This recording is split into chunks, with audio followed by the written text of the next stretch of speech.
Muy buenas a todos. El día de hoy vengo a traer un mensaje para alertar a todas aquellas personas no creyentes en el Evangelio y que no están en el llamado a ser salvos, porque no han entrado en él, ya sea porque no se les ha predicado o porque se les ha predicado, pero de antemano presentan una negativa a creer en el mensaje que se les ha predicado sobre Jesucristo, ya sea que se les haya predicado de manera parcial, como hace la mayoría de las mal llamadas iglesias cristianas evangélicas, o ya sea que se les haya predicado el Evangelio completo, el Evangelio que está en la Biblia, pero estas personas no creen porque no entienden la naturaleza de la justicia divina y su relación con el estado actual de la humanidad, estado en el cual la humanidad quedó luego del pecado de Adán y Eva. Y he descubierto que la razón por la cual muchos de ustedes no creen es porque no están conscientes de la existencia del lugar de tormento que la Biblia llama el infierno.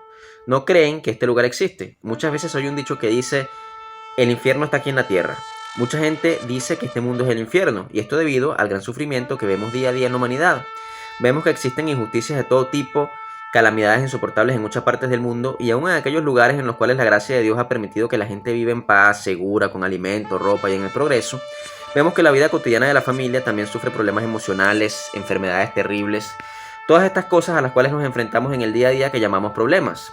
Los problemas de la vida diaria en el ser humano son tan difíciles que la gente ya no cree en el infierno, ni siquiera se pregunta qué viene después de la muerte, porque están muy ocupados en los problemas de la tierra. Sin embargo, el Señor Jesucristo nos mandó a poner la mirada en las cosas de arriba y no en las cosas de la tierra, y esto significa que Jesús nos manda a preocuparnos por la espiritualidad más que por lo material, que nadie dice que no sea importante. Claro que es importante el aquí y el ahora, sin embargo, no es lo más importante, y en el orden de prioridades usted debe anteponer las cosas de la eternidad, esas cosas que no se pueden ver pero existen, antes que las cosas que usted puede ver y palpar pero que no son eternas.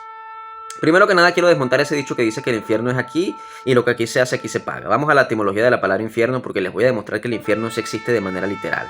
La palabra infierno viene del latín infernum o inferus, por debajo de, lugar inferior, subterráneo, y está en relación con las palabras Seol hebreo y Hades del griego. Según muchas religiones es el lugar o estado donde después de la muerte son torturadas eternamente las almas de los pecadores.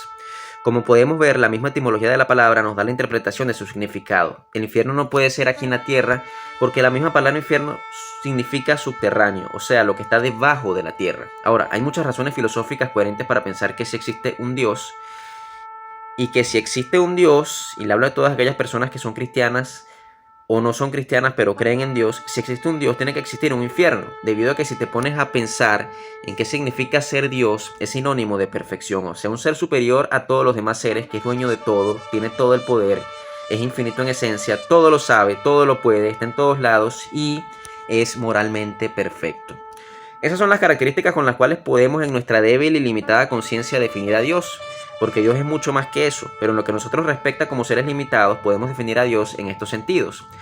Un ser que no posea todas estas características no puede ser Dios. Y si usted cree en Dios, solamente puede sostener su creencia en dicho ser basado en todas estas características. Cuando vemos el universo creado de una manera tan perfecta y armónica, cuando nos vemos a nosotros mismos como seres conscientes que tienen en mayor o menor grado discernimiento sobre el bien y el mal, seres que no solamente tienen conciencia de sí mismos como individuos, sino que tenemos conciencia de lo justo y lo injusto. Y para que podamos tener conciencia de esto, porque la conciencia nos dice lo que es bueno y lo que es malo, o sea, que nosotros le hagamos caso o no, no importa, tenemos esa conciencia. Tenemos que haber traído ese conocimiento a este mundo y a este cuerpo de un lugar anterior. Tenemos un origen anterior a este mundo. Si bien nuestros cuerpos fueron hechos en este mundo, en el vientre de nuestras madres, la conciencia no es algo material, por lo tanto es algo que, aunque está dentro del cuerpo, es individual e independiente del cuerpo mismo. La conciencia contiene esta información sobre lo que es bueno y lo que es malo, y hasta el más malo de todos los seres humanos sabe que robar está mal, que asesinar está mal, que violar está mal, que la envidia es mala, que atacar a los inocentes es algo negativo. Pero ¿cómo podemos saber estas cosas? Sencillamente porque nuestro origen espiritual viene de un creador que tiene estas mismas ideas sobre el bien y el mal, y ese creador es Dios. Así que para que Él sea Dios, Él debe contener esta misma conciencia, pero elevada de manera infinita, y debe ser un ser que cumple con todas estas cosas que nuestra conciencia sobre lo bueno y lo malo nos demanda.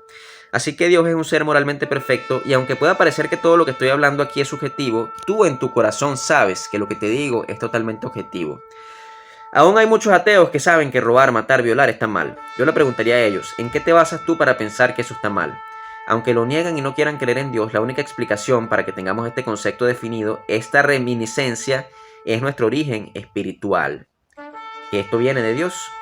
Por lo tanto, es coherente pensar para aquellos que creen en Dios, que Dios es un ser moralmente perfecto. Si me siguen hasta aquí, si ustedes creen en Dios, solo puedes creer en un Dios bueno y perfecto. Y ahora la pregunta sería, ¿crees que un Dios bueno y perfecto dejaría el mal sin castigo? Si vas a una corte judicial más o menos decente en cualquier lugar de la tierra y encuentras a un asesino, violador, ladrón, que de paso es confeso de la peor calaña, que está siendo juzgado con todas las evidencias en mano, y un juez lo deja libre, tú dirías que es un juez injusto. Sin embargo, muchos de ustedes pretenden que Dios, siendo el juez justo de todo el universo, deje libre los delitos de los seres humanos. Ustedes no entienden la dimensión de la justicia en estándares de Dios y es por eso que no creen en la existencia del infierno. Pero así como para que Dios exista tiene que ser moralmente perfecto, esto también implica que Él debe ser un juez perfecto. Y un juez perfecto debe tener la capacidad y el poder de ejercer castigo, tal como los jueces en la tierra pueden condenar en algunos lugares a pena de muerte o a cadena perpetua o a tantos años de cárcel. ¿Acaso el juez máximo del universo no tendrá el poder de castigar a sus condenados? Esto es el infierno. Para que exista Dios debe existir un infierno, porque Dios debe ser capaz de poder juzgar el mal en sus criaturas. Negar el infierno es negar la realidad misma de Dios, porque si niegas a la justicia de Dios, niegas al mismo Dios. Ahora bien, sabemos que el infierno etimológicamente hablando significa lugar debajo de la tierra. Por tanto, el infierno no puede estar en la tierra. El infierno no es en este mundo. Por más maldades que tú veas en este mundo, la misma definición de la palabra niega que el infierno sea en esta tierra. Y tú dirás, lo que aquí se hace, aquí se paga. Falso. ¿Acaso Hitler pagó todas las cosas que hizo? Dictadores como Stalin pagaron todas las cosas que hicieron. No hablemos de esos ejemplos tan poco comunes. ¿Acaso tú no conoces mucha gente que vive haciendo maldades y tiene un corazón oscuro y les va bien? Todos conocemos gente así, gente que roba, mata, hace daño a los demás y vive una vida tranquila, en paz, en donde todo les sale bien y cada vez tienen más poder. Y tú dirás, tarde o temprano las pagan. Sí, hay mucha gente que paga muchas de sus malas obras aquí en la tierra, pero también hay mucha gente que no. Y aunque haya gente que sufre por hacer el mal, si tú comprendes la naturaleza del pecado ante los ojos de Dios, te vas a dar cuenta que solamente es necesario que un solo pecado sea cometido para que el ser humano entre en condenación eterna. Porque si Dios es un ser moralmente perfecto, y si como está escrito, el que viola la ley de Dios en un punto la rompe toda, solamente hace falta que peques una sola vez para que ese pecado te condene eternamente. Solamente hace falta que robes una sola vez para que seas un ladrón. Y un ladrón para siempre. Solamente hace falta que mientas una vez para que seas un mentiroso para siempre. Solamente hace falta que tengas envidia una sola vez para que seas envidioso para siempre. Y si cometes cualquier pecado, por mínimo que sea ante tus ojos, tú eres pecador en todos los sentidos, porque el que rompe la ley en un punto la rompe toda. Así está escrito. Ahora yo te invito a que medites sobre tu condición espiritual. ¿A dónde irás después de morir, después de partir de esta tierra? ¿Al cielo o al infierno? Muchos de ustedes no se preguntan esto y no les interesa saber qué viene después de la muerte. Simplemente no piensan en ello, pero considera que si todas estas cosas que yo estoy diciendo son verdad y tú no les prestas atención y no indagas sobre este asunto y la muerte te sorprende de golpe, puedes despertar en aquel lugar de tormento eterno y ya no vas a poder escapar. Veo que hay muchos criminales y gente honesta también que en esta vida tienen miedo de la cárcel y se imaginan cómo sería una vida de sufrimiento con una condena de 30 años en cualquier cárcel del mundo y les aterra la idea de llegar a parar en un lugar así. Pero si te aterra la idea de pasar años en la cárcel, aquí en la tierra, ¿cómo no te aterra la idea de pasar la eternidad para siempre en la cárcel de Dios que es el infierno? Vamos a Isaías 66:22, porque como los cielos nuevos y la tierra nueva que yo hago permanecerán delante de mí, dice Jehová, así permanecerá vuestra descendencia y vuestro nombre. Y de mes en mes y de día de reposo en día de reposo vendrán todos a adorar delante de mí, dijo Jehová. Esto es una promesa, pero también dice, y saldrán y verán los cadáveres de los hombres que se rebelaron contra mí, porque su gusano nunca morirá ni su fuego se apagará y serán abominables a todo hombre. Así como es insensato el hombre que aquí en la tierra lleva una vida de delitos y crímenes y no le importa pasar su vida en la cárcel, ¿no te parece que es insensato una persona que pase su vida sin preocuparse sobre el tema del cielo o el infierno y peca y desobedece a Dios deliberadamente sin ningún tipo de remordimiento por este asunto? Dios dice en la Biblia que hay un cielo y hay un infierno, Apocalipsis 21:8, pero los cobardes e incrédulos, los abominables y homicidas, los fornicarios y hechiceros, los idólatras y todos los mentirosos tendrán su parte en el lago que arde con fuego y azufre, que es la muerte segunda. Considera que este lugar existe, que es real, que la misma naturaleza de Dios, la justicia de Dios demanda que Dios tenga un castigo para los pecadores. Y piensa que es algo más terrible de lo que puedes imaginar, porque será un tormento que no acabaría jamás. Estarías atrapado en la oscuridad y en el fuego y podrían pasar 1.000.000 de años y aún si pasan 10 millones de años más seguirías de la misma manera, en la misma condición, sin oportunidad de escapar. Podrían pasar miles de millones de años más y tú no tendrías esperanza de que algo cambiara, seguirías sufriendo para siempre. Apocalipsis 14, 9 al 12. Y el tercer ángel lo siguió diciendo en alta voz: si alguno adora a la bestia y a su imagen y toma la señal en su frente o en su mano, este también beberá del vino de la ira de Dios, el cual está echado puro en el cáliz de su ira, y será atormentado con fuego y azufre delante de los santos ángeles y delante del Cordero. Y el humo del tormento de ellos sube para siempre jamás. Y los que adoran a la bestia y a su imagen no tienen reposo de día ni de noche, ni cualquiera que tomara la señal de su nombre. Aquí está la paciencia de los santos, aquí están los que guardan los mandamientos de Dios y la fe de Jesús. No se puede escapar de un infierno una vez que se entra en él. es eterno. Pero aquí habla sobre los que guardan los mandamientos de Dios y la fe de Jesús. Para estas personas hay esperanza de escapar de este lugar, porque en este lugar van a parar todos aquellos que no obedecen lo que Jesús manda, que es arrepentirse y creer el Evangelio. Y arrepentimiento, cambio de mentalidad, reconocerte como un pecador que no dejará de pecar hasta el día que muera, que no puede no pecar, y creer el Evangelio, el hecho de que Cristo Jesús vino al mundo a morir en nuestro lugar y con esa muerte pagar los pecados de nuestro pasado, nuestro presente y nuestro futuro. Nuestros pecados para siempre han sido pagados en la cruz. Cristo, el ser inocente que nunca pecó, murió por nosotros un castigo de cruz, murió en nuestro lugar y nos salvó de tener que ir a parar al infierno. Si te arrepientes y crees, serás salvo para toda la eternidad de este lugar de fuego que Dios ha destinado para los condenados. Tú ya no estarás más condenado y esa es la promesa. Pero si no crees que existe un infierno, no vas a creer el Evangelio, porque el Evangelio consta precisamente de que Cristo nos salvó del infierno. Cristo no nos salvó de una vida de pecado, como muchos evangélicos dicen. Eso no está en la Biblia, eso es una mentira, es una falacia, es un invento, es una apostasía. No nos pudo haber salvado de una vida de pecado porque vamos a pecar hasta que muramos, hasta el día de nuestra muerte. Nos salvó del infierno, el cual estábamos condenados a ir allá desde el primer momento en que pecamos. De eso nos salvó, de ir a parar ese lugar. Si el infierno no existiera, Cristo no había venido a morir por nosotros, porque Cristo vino a salvarnos de ese lugar. Él no vino a morir para que nos convirtamos en ositos cariñositos buenos. Él vino a morir para salvarnos de ir a parar eternamente a ese lugar, porque Él murió en nuestro lugar. Él fue condenado en nuestro lugar. Si tú no crees que existe un infierno, tampoco tiene caso que creas que Jesús vino, porque Él vino fue a salvarnos de eso, ya que la Biblia dice en Ezequiel 18:4 que la paga del pecado es la muerte. Cristo murió por ti y por mí, por toda la humanidad. Debes entender el Evangelio para poder creerlo. Si no lo entiendes, no vas a poder creerlo, y si no lo crees, no vas a ser salvo. Creer el Evangelio requiere como ingredientes principales creer en la existencia de un cielo y de un infierno. Si no crees en un cielo o un infierno, no crees el Evangelio. Hay muchas sectas que dicen que el infierno no existe. Ahora bien, yo te pregunto, ¿a quién crees que le conviene que tú no crees en la existencia del infierno? Pues a Satanás. Y Satanás es otro personaje en el cual muchas personas no creen que existe o lo ven como una metáfora de los males en el mundo.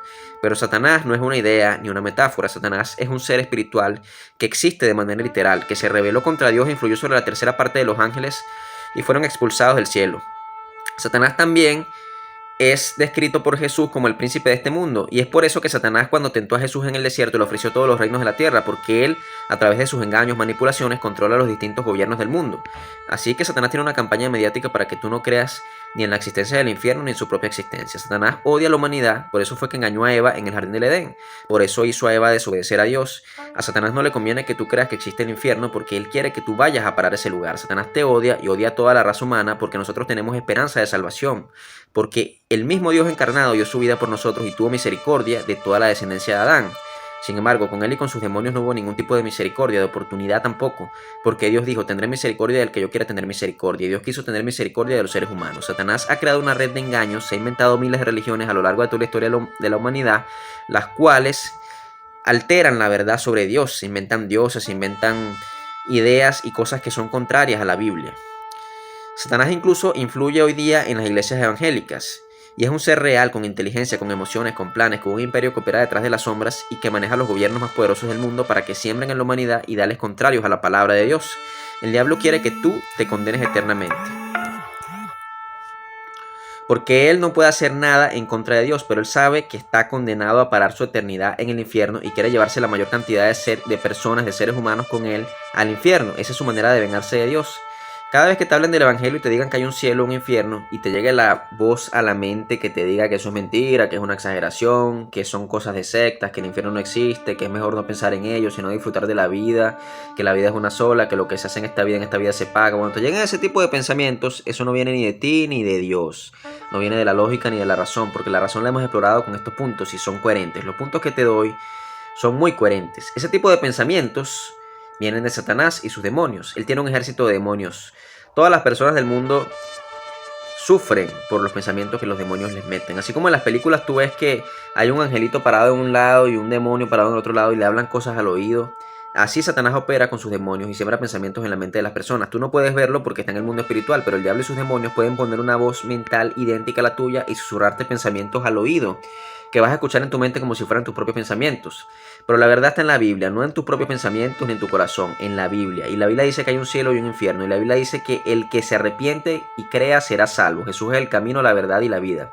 Nuestro único salvador y nuestra única manera de llegar al verdadero Dios. No hay muchos caminos para llegar a Dios. Solo hay uno y es Jesús. No hay muchas verdades, solo hay una y la verdad es Jesús.